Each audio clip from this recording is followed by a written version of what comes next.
In the beginning, there was nothing. Then From Software said, "Let there be light." And it was good. 3 decades ago, in 1994, From Software switched from developing business software to developing video games. As of now, they are one of the most well-known and respected studios, having multiple Game of the Year titles under their belt. Before any of that, though, they were a simple studio looking to dip their toes in the gaming scene.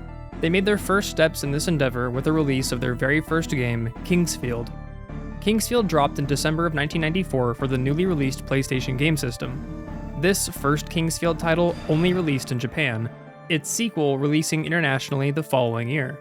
At the time, reception for Kingsfield was somewhat, iffy. Despite selling several copies, the game's difficulty and confusing layout caused a split reaction among both critics and players alike. Many criticisms from back then are still passed around today. So what is Kingsfield like now, 30 years later? Kingsfield is an action RPG that follows the journey of John Forrester as he searches for his father. The game takes place in the kingdom of Verdite during the infestation of monsters, the source of the infestation being the royal graveyard underneath Verdite Castle. It is in this graveyard where we start our journey. You begin on the first of 5 floors going down into the depths. All you have to your name are a short sword and a simple spell. Using these, you must fight through Kingsfield's first act. Kingsfield's first floor is a fairly interesting starting area.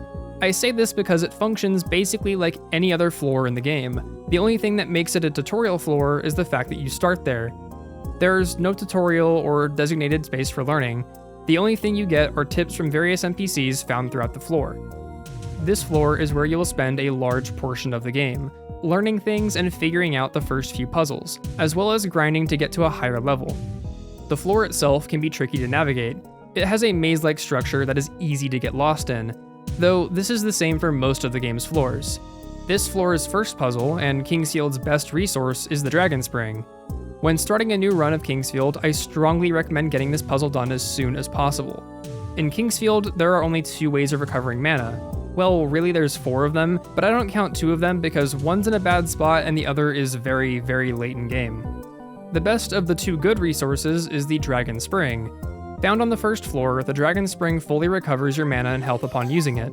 It is absolutely essential for grinding magic, as you will run out of mana fast. Activating the spring is fairly simple. All you need to do is bring the Dragon Cup to the Dragon Temple. Using the item on a pedestal there will activate the spring. The cup and temple are found on 2 completely different sides of the map though, so make sure you survive the trip to and from the temple. To make progressing better, make sure to save your game at these gold crosses. These are dotted around the floors, usually in spots where you'll need to save in order to retain progress. If you don't save your game, then dying will reset you back to the beginning.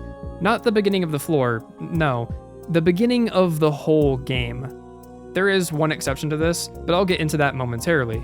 You can always reload a save, but that does mean that any new progress gained will be lost if you die. To make your journey easier, Kingsfield provides you with several items.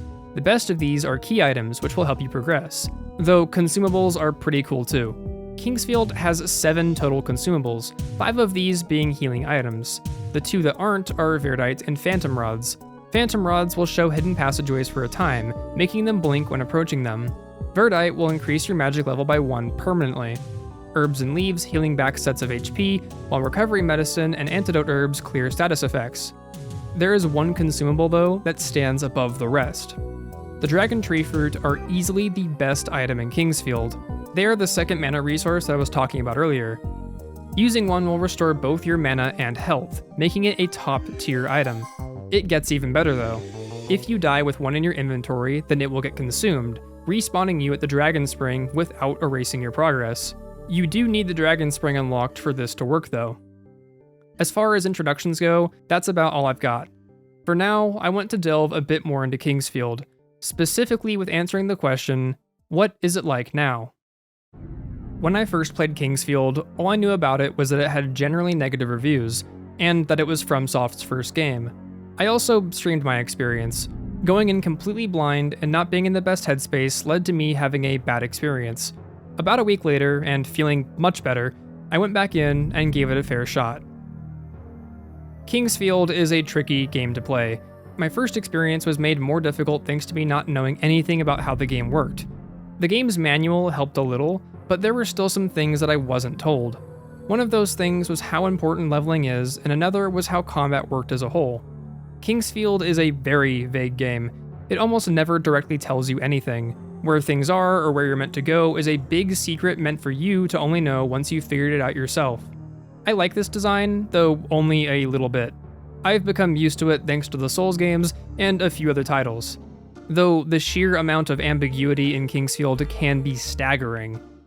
The only way of knowing that you need to deactivate the arrow trap on the first floor is by finding the switch that turns it off in the first place. None of the NPCs tell you this, and no writing anywhere does either. This is a common theme going forward. Exploration is key to finding your way.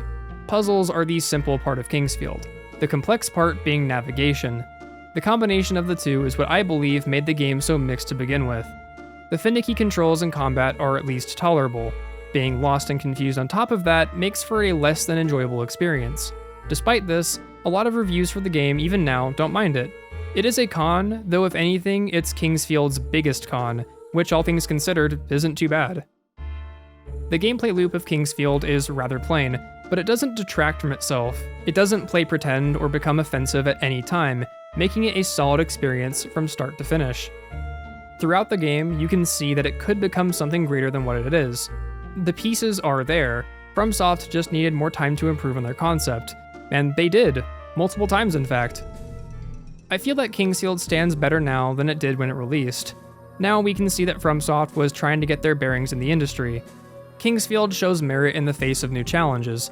For a studio who previously only made games in their free time, what was accomplished here doesn't go without commendation. Kingsfield does try, its shortcomings coming mainly from inexperience and a tight development window. What it does wrong though can't be ignored, as some things do drag down the overall quality of the game. My final verdict for Kingsfield is this. The game stands its ground well, its biggest cons being ambiguity and some poor designs, though these can be worked around easily. Today, with how easy guides are to access, I'd be hard-pressed to find anyone who is completely lost in Kingsfield with no way out. I can see the frustrations from players back in the day, as well as those of current players. Kingsfield is not a game for everyone, which is true for all games. If you're a fan of From Software's games, then you'll likely enjoy Kingsfield. Kingsfield is endearing in its own ways. If I had to give it a score, it'd be somewhere between a 6 and a 7 out of 10. I can completely understand the first few reviews for it back in the day. I'm just glad FromSoft kept going despite negative reception. I'm glad they kept pushing forward, because without it, we never would have gotten these games we have now. If you've watched this far and are still interested in playing Kingsfield, then go ahead and give it a shot. It's not horrible to get into, and if you don't like it, then you can always stop playing. I'll let you know now though, that I'm glad I gave it another shot. Anyways, happy 30th anniversary FromSoft. For game dev, that is. I can't wait to see what the next 30 years will hold.